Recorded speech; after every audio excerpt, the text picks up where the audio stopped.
Welcome guys, tutorial info channel. In front of me is OPPO A15s, and in this video I am going to show you how to hide photos in gallery on this device. Alright, so to do this, firstly we have to just open our Photos app, and now we have to hold on our photo that we want to hide, for example this one.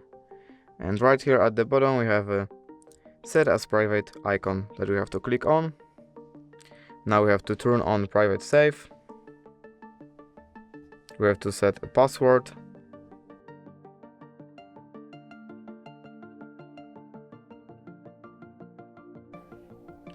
Now here we have a security question. What is the name of one of your teachers? I'm gonna, I don't know, type Anna.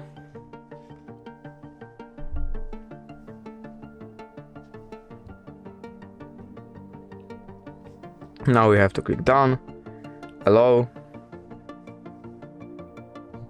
and then we have to just hold on our photo again and click set as private.